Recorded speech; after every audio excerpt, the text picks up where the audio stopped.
Hello everyone.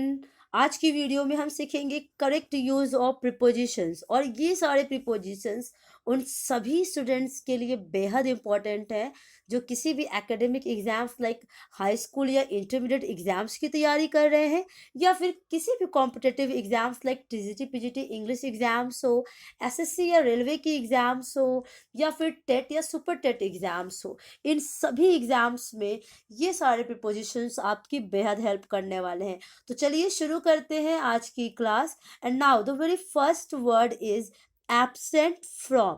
याद रहे absent के बाद हमेशा ही फ्रॉम प्रीपोजिशन को ही यूज करना है। एब्सेंट मतलब अनुपस्थित। एग्जाम्पल देखिएगा, he was absent from the class yesterday, यानी कि कल क्लास से वो एब्सेंट यानी अनुपस्थित था। ज्यादातर स्टूडेंट्स एग्जाम में he was absent in the class करके चले आते हैं, जो कि रॉन्ग होता है। एब्सेंट के बाद आप हमेशा फ्रॉम प्रीपोजिशन को ही यूज करोगे। Now the second one is according to. और अकॉर्डिंग टू का मतलब होता है के अनुसार। अकॉर्डिंग के बाद हमेशा ही टू प्रीपोजिशन को यूज करना है। See the example, he works according to my advice, यानी वह मेरी सलाह के अनुसार कार्य करता है। इसलिए हम ही works according with my advice नहीं करेंगे, अकॉर्डिंग फॉर माई एडवाइस नहीं करेंगे, अकॉर्डिंग टू माई एडवाइस ही करेंगे। Now the third one, act upon. ये भी मोस्ट इंपॉर्टेंट है, इसको लर्न करिएगा। एक्ट अपॉन क्या होती है हिंदी? के अनुसार कार्य करना। एग्जाम्पल देखो, we should act upon his advice, यानी हमें उसकी एडवाइस के अनुसार ही कार्य करना चाहिए। तो अकॉर्डिंग का मतलब होता है, अकॉर्डिंग टू का मतलब होता है के अनुसार, जबकि एक्ट अपॉन का मतलब होता है के अनुसार कार्य करना। यही इन दोनों में डिफरेंस है। Like we should act upon our parents advice, our teachers advice, our elders advice, anything.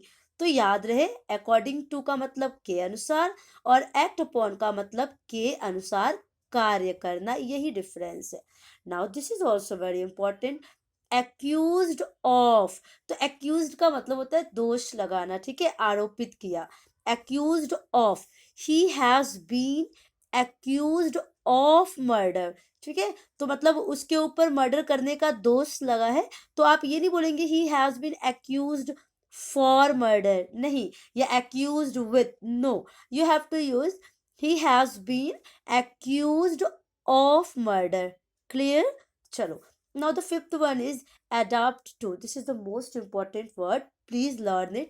और आप इसको adopt नहीं पढ़ोगे, it's adapt। और adapt का मतलब होता है अनुकूल बनाना। तो जब आप अपने आप को किसी कंडीशंस के अनुकूल बना लेते हो, ढाल लेते हो उसी माहौल में, तो हम adopt to बोलते हैं। we should adopt ourselves to, देखिए, adopt ourselves to the changing conditions, यानी चेंजिंग कंडीशंस के अकॉर्डिंग हमें अपने आप को अडॉप्ट करना चाहिए। Right? Now come to the six one, afraid of. और एफ्रेड ऑफ का मतलब होता है डरना। वैसे तो एफ्रेड का मतलब ही होता है डरना, बट एफ्रेड के बाद हमेशा ऑफ प्रीपोजिशन यूज करोगी, ना कि फ्रॉम। एग्जाम्पल देखो, ही is afraid of the dog, उसे कुत्ते से डर लगता है। तो जनरली स्टूडेंट्स करके आते हैं he is afraid with the dog, afraid from the dog, no, afraid of the dog. Students आप इन्हें जरूर लर्न करें, कॉपी में नोट डाउन करें, क्योंकि ये सारे ऐसे ही प्रीपोजिशंस एग्जाम्स में बहुत पूछे जाते हैं। Now affection for. अफेक्शन यानी लगाव होना, प्यार होना, स्नेह होना।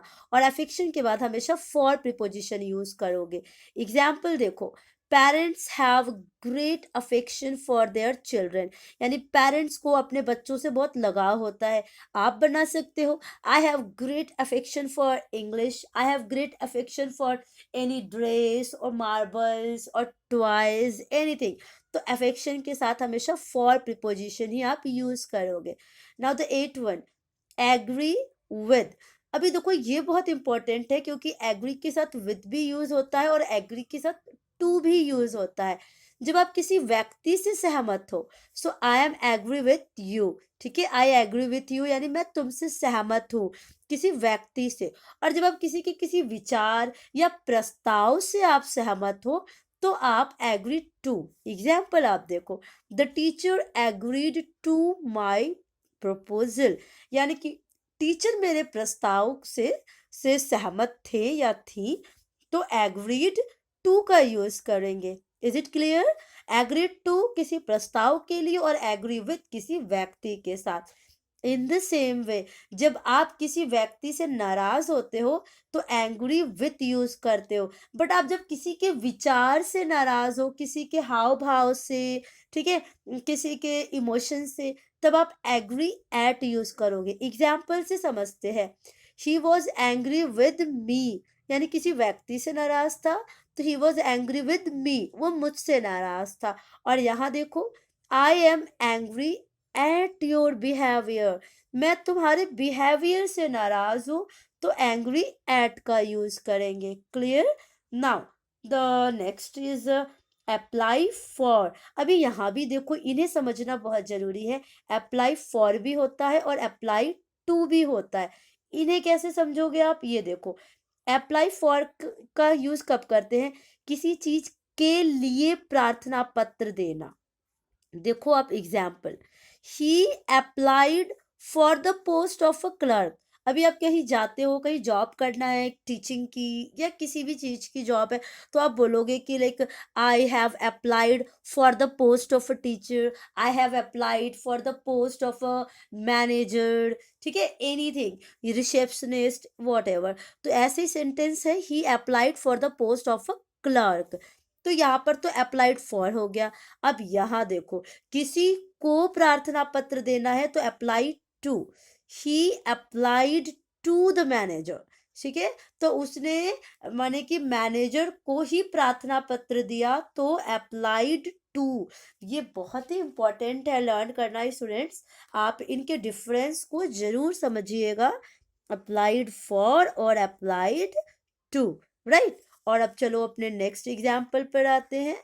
Now the next example is arrive at. जब आप किसी जगह पर पहुंचते हो ना, इसलिए अराइव एट, ना कि अराइव ऑन। अभी यहाँ देखो example, the train has arrived at the station, न कि the train has arrived on the station. नहीं, किसी जगह पर पहुंचता है, इसलिए अराइव के साथ हमेशा एट प्रीपोजिशन का आप यूज करोगे।